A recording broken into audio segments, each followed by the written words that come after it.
Vamos a empezar a entender en macroeconomía qué es demanda y oferta agregada. Es quien nos permite, son unos términos o son unas variables que nos permiten entender la historia económica de un país. Nos permite analizar los ciclos económicos. Los países en su economía tienen ciclos que, como les hablaba la clase anterior, siempre en todo en la vida existe un ciclo. Entonces nace digamos, ese proyecto o ese aspecto de la economía, tiene un auge, llega a su pico y empieza el declive, ¿sí? Todo esto pasa en todos los aspectos e igual pasa en la economía. Entonces, la demanda y la oferta agregada son esas variables que permiten analizar la historia y el crecimiento económico de un país, al igual que el bienestar de un país. ¿Por qué nos permite analizar esto? Porque permite que podamos entender cuál es el comportamiento de todos estos agentes económicos y cuál es esa interacción que se genera. Vamos a iniciar con la demanda agregada, que es la cantidad total que los diferentes sectores o agentes de la economía están dispuestos a pagar en un periodo dado. ¿A qué se refiere a pagar? A consumir, a gastar. Es decir, que ahí están todos relacionados en referencia a las familias, que son los que consumen eh, pues todo lo que tiene que ver con las actividades que se desarrollan en la vida cotidiana, las necesidades básicas, recreación, salud, turismo. También encontramos los gastos del gobierno, que es el gasto de mantenimiento y también el gasto de inversión que genera en sus proyectos en las diferentes entidades gubernamentales.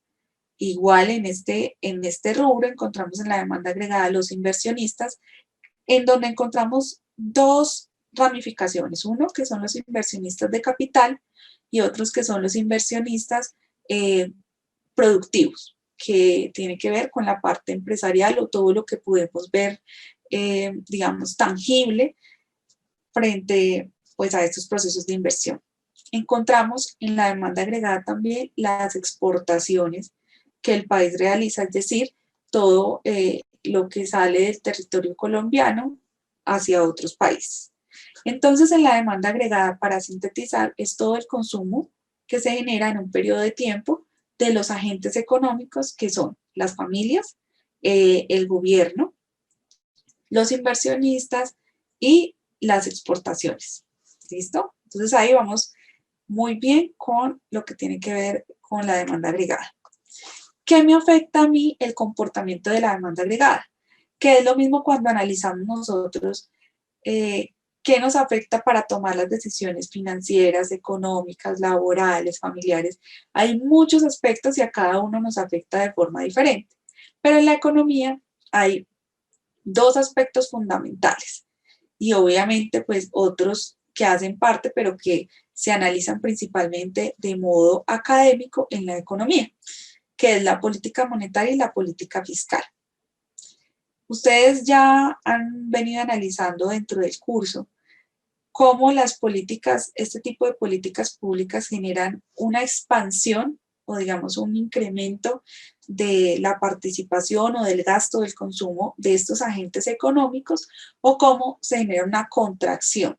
¿Quién realiza eso? Las diferentes entidades del gobierno, en el caso de la política monetaria principalmente, o el que lleva la batuta es el Banco Central, que es el Banco de la República, y en la política fiscal todo lo que tiene que ver con las entidades gubernamentales que tienen que ver con impuestos y con también generan o una contracción o una expansión. Ya vamos a ver de forma detallada de qué se trata. En la política monetaria, como su nombre le indica, tiene que ver con el dinero circulando en la economía. Entonces, ¿cómo hace la política monetaria para afectar esas decisiones de los agentes económicos que hacen parte de la demanda agregada? Si nosotros entramos a mirar nuestras decisiones dentro de lo que tiene que ver con la parte financiera o de dinero, está intrínsecamente relacionado con las tasas de interés. Esas tasas de interés son el instrumento principal que utiliza el Banco de la República para realizar este tipo de expansión o contracción de la política monetaria. ¿Cuál es el mecanismo o cuál es el análisis que realiza el Banco de la República? Entonces ellos dicen, bueno, la política monetaria es el dinero que está circulando, digamos la forma de verlo así, es el dinero que está circulando en la economía. Si yo quiero como Banco de la República mantener controlado o restringir este dinero circulando, porque de pronto hay mucho dinero y necesito que no esté circulando tanto para que la gente no gaste tanto y no se me vaya a ir la inflación sobre la inflación objetivo que tengo. Entonces, lo que hago es subir las tasas de interés. Si nosotros pensamos racionalmente, pues si a mí me suben las tasas de interés y de pronto yo pagaba un crédito anual a un 20% y el Banco de la República sube la tasa de interés y obviamente eso me lo trasladan como cliente final a mí de un servicio financiero, de un banco, y me la suben del 20 al 30%, pues ya voy a decir, no, yo voy a pensar aún más y voy a decir, no puedo gastar de pronto el millón que necesitaba este año, sino que ya voy a gastar 500.000. Y esta modo racional se hace, se hace el efecto multiplicador y todas las demás personas van diciendo, sí, yo tampoco pensaba que si me lo dejaban al mismo 20% de tasa de interés, pues yo podía de pronto adquirir aún más dinero por medio de este crédito, pero no, ya me debo contener un poquito más porque es que el 30% ya me afecta mucho mi presupuesto. Entonces lo que hace es controlar el dinero circulante porque sube las tasas de interés. En algunas ocasiones, cuando la inflación, que es uno de los aspectos y de los indicadores que vamos a ver que hacen parte del análisis del crecimiento económico, cuando la inflación está controlada, de pronto en el primer trimestre del año, ustedes, me imagino que todos hemos visto al director del DANE en cualquiera de los noticieros nacionales explicando de una forma muy técnica, pero también muy práctica, todo lo que tiene que ver con la inflación. Cada trimestre ahí existe o arroja al DANE ese análisis de la inflación. Entonces, si el Banco de la República ve que no, que se está comportando bien en cada uno de esos trimestres y que van a alcanzar esa inflación objetivo, que cada año se la proponen, porque eso hace parte, ya vamos a ver, de las políticas públicas, de unos requisitos del Fondo Monetario Internacional. Entonces, si ven que se está cumpliendo y que cada trimestre va como en esa sumatoria cumpliéndose para llegar a esa inflación objetivo, muchas veces deciden mantener las tasas de interés estable y pues los bancos digamos, lo toman normalmente pues ese mismo comportamiento y dejan estable, entonces las personas pues pueden continuar con esa tasa constante hasta finalizar el año o mientras el Banco de la República lo define. Existe también algunas veces donde el Banco de la República dice, no, necesito que fluya más dinero en la economía, que circule más dinero porque para que la gente compre, porque no están comprando, porque las empresas tienen inventarios, necesitamos que la gente consuma. Entonces baja la tasa de interés para que las personas decidan acceder a los créditos. Pero también, ¿qué sucede? Que eso lo hemos visto también, que ese efecto multiplicador, cuando bajan las tasas de interés desde el Banco de la República, no es tan rápido como cuando la sube. Entonces, muchas veces nosotros no vemos en nuestros créditos o en esas decisiones financieras que inmediatamente nos bajan la tasa de interés. Pero, pues también ese es un efecto multiplicador que se espera dentro de esta política monetaria. ¿Qué cambios genera dentro de la demanda agregada? Esos aspectos o esas modificaciones de la política monetaria, pues que van a cambiar las decisiones de esos agentes económicos. Entonces, todo depende en la parte monetaria, pues del dinero circulante y el instrumento utilizado por el Banco de la República es la tasa de interés. Entonces, ahí nos está afectando.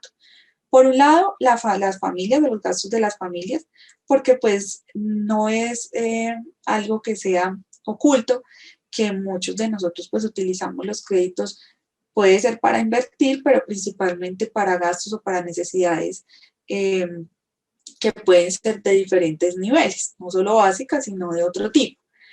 También está afectando las inversiones porque si, por ejemplo, yo soy un inversionista de capital, es decir, que quiero invertir 20, 30 millones de pesos en alguna de los activos financieros o de las opciones del sistema financiero, pues a mí me suben la tasa de interés, es decir, que a mí me van a pagar más por ese dinero que yo estoy rentando, llamémoslo así, o arrendando, pues yo como inversionista voy a poder mover más dinero. Y si yo, por ejemplo, soy inversionista de capital no productivo, pues muy seguramente también voy a acceder a un crédito mucho más fácilmente si las tasas de interés están bajas para poder comprar esa bodega, comprar la maquinaria, adquirir pues esos bienes para poder iniciar ese proceso productivo. Muy importante tener en cuenta eso. Si van teniendo dudas, por favor la dejan en el chat o suben la manito y en el espacio que yo vea, con mucho gusto la resuelvo, pero muy importante que vamos entendiendo los términos y si hay dudas, me van contando, por favor. La política fiscal hace parte, también impacta a todos estos agentes económicos los gastos del gobierno.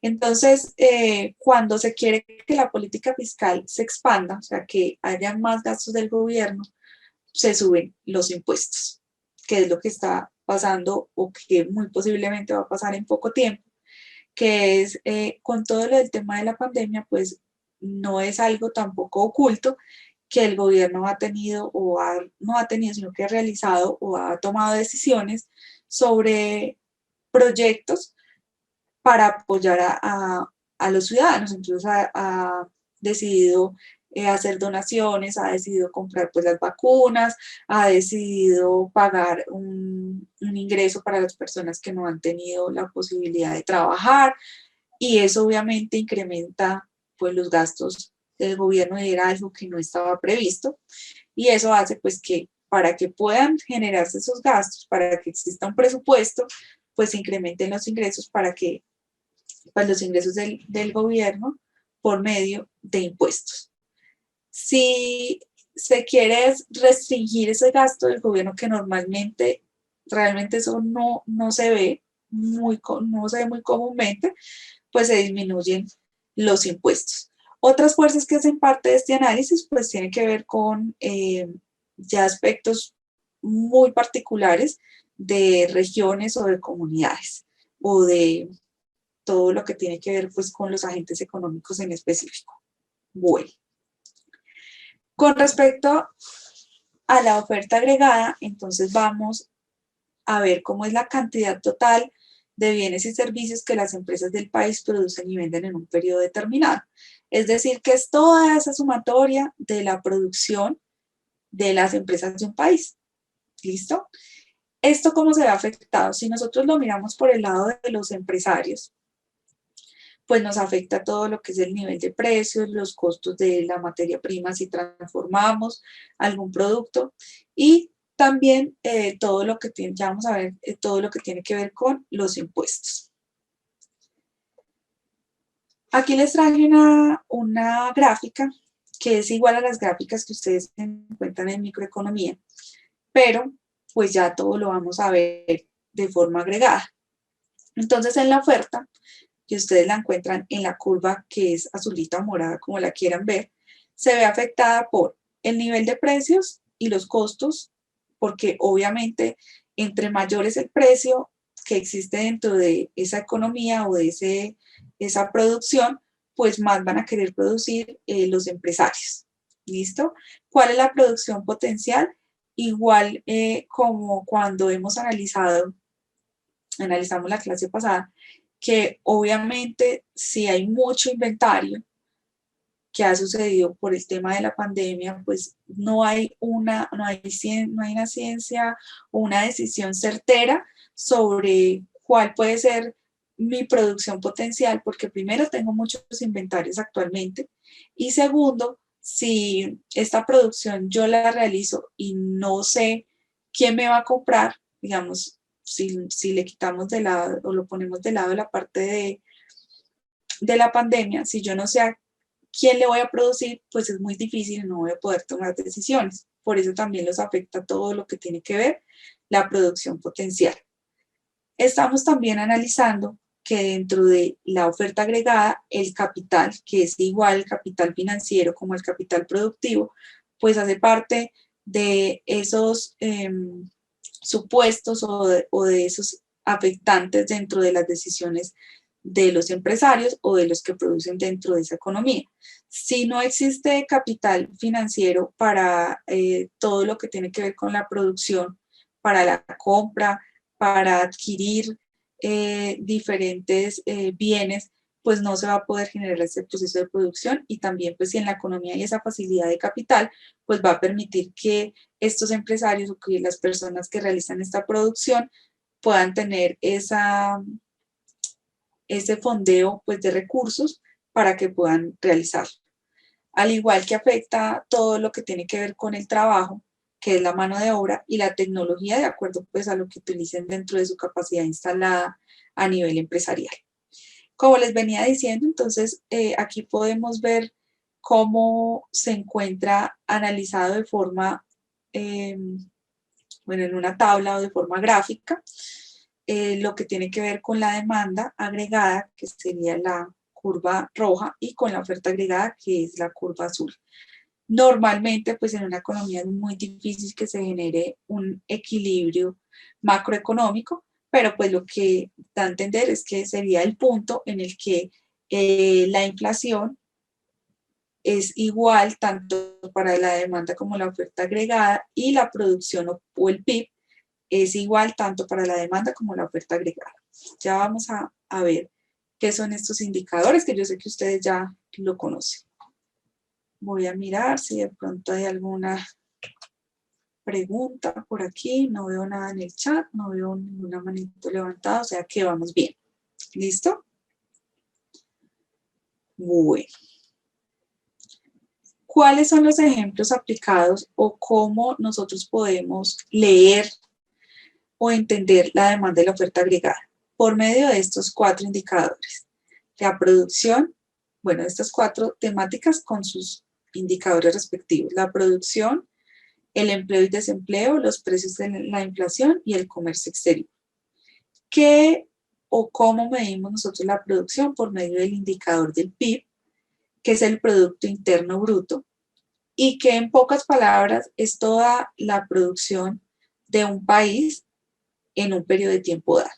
Entonces, ustedes no se compliquen, no, obviamente hay diferentes tipos de PIB, nominal, real, pero lo importante es que ustedes entiendan la connotación o que entiendan a qué hace referencia ese indicador y qué nos dice.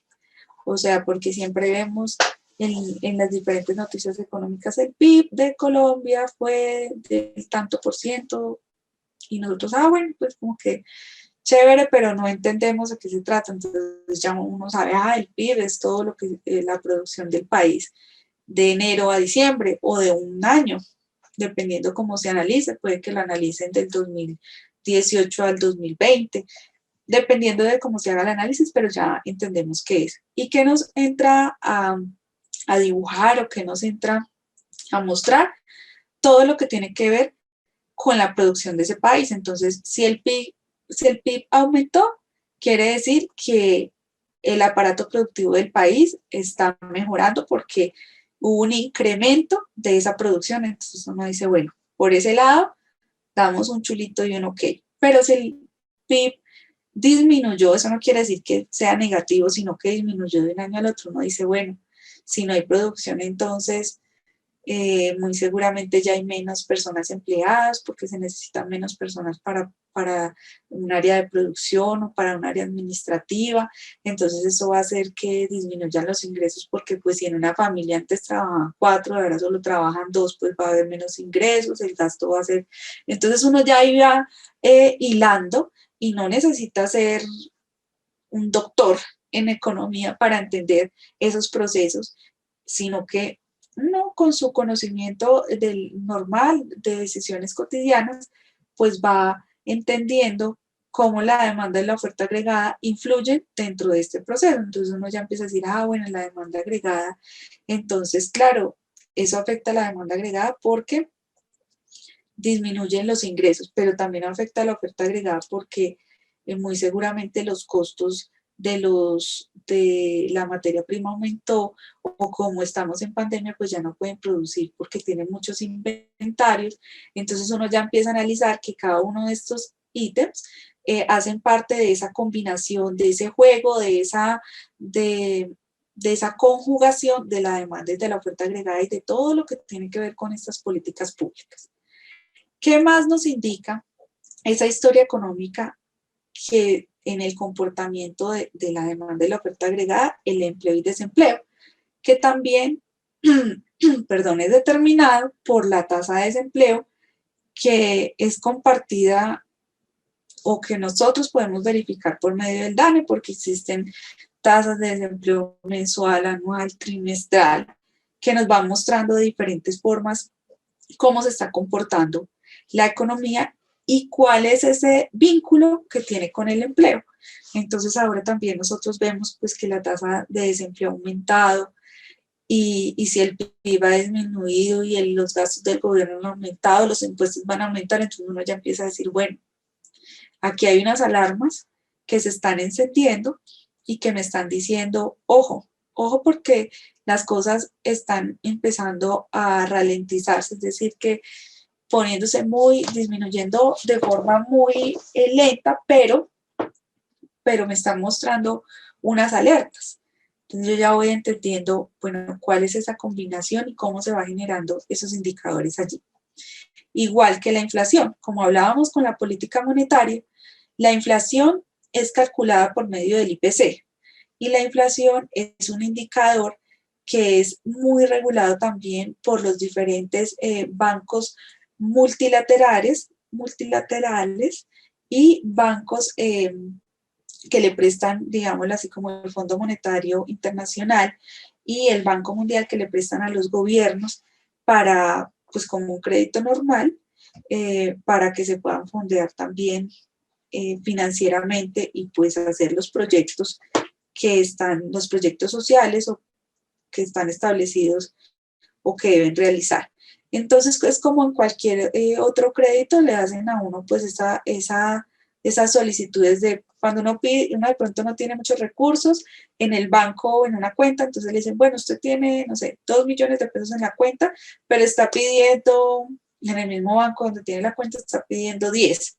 Entonces, bueno, para eso, entonces le vamos a pedir esta garantía, este codeudor, sí, le hacen a uno como una lista, pero si de pronto uno tuviera los 10 millones en la cuenta y solo está pidiendo los mismos 10 millones, le van a decir, no, tranquilo, sin codeudor, porque pues usted tiene dentro de su cuenta, maneja mucho más dinero, entonces no necesitamos más garantía. Pero en el caso de los países es lo mismo, los países los países que están en proceso de desarrollo, les piden muchos requisitos como la inflación, mantener equilibrado todo lo que tiene que ver con el presupuesto nacional, unos requisitos para prestarles plata. Entonces, uno de estos es mantener la inflación controlada y el Banco de la República se fija una inflación objetivo cada año. Entonces dice, bueno, este año nuestra inflación objetivo para que todos los sectores de la economía puedan tomar decisiones basadas en esa inflación va a ser del tanto por ciento. Y esto es lo que genera los cambios dentro de ese instrumento que es la tasa de interés. Entonces, si el Banco de la República de pronto ve que su inflación objetiva es del 2% para diciembre, para cumplir de forma acumulada de enero a diciembre.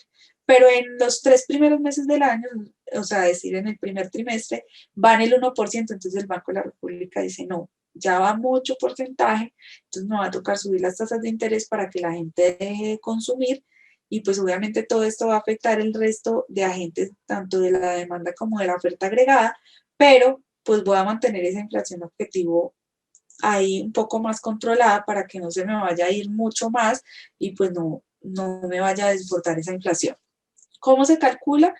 Por medio del IPC. Es muy importante y esto es algo que es recurrente, que las personas en general dicen la inflación es lo mismo que el IPC y no es así. Debemos tener muy presente que la inflación es el cálculo del IPC. O sea, el IPC es el que por medio de ese cálculo del IPC llegamos a la inflación. El IPC es un índice y la inflación es un porcentaje. Entonces, como le dicen a uno en el colegio, no puedes mezclar peras con naranjas. Entonces, la inflación es el resultado de ese cálculo de esos índices que están establecidos por medio de una canasta básica familiar que ya estableció el DANE y que hace el cálculo para poder pues darnos esa información.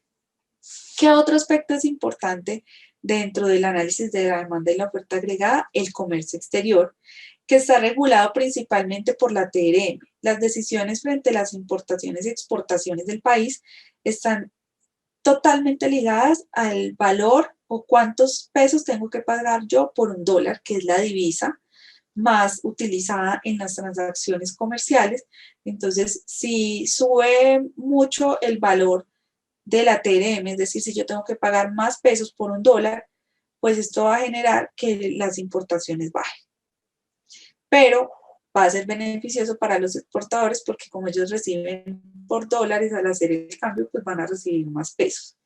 Entonces es muy importante entender que el comercio exterior tiene también ese instrumento o ese indicador que nos permite analizar cómo se está comportando.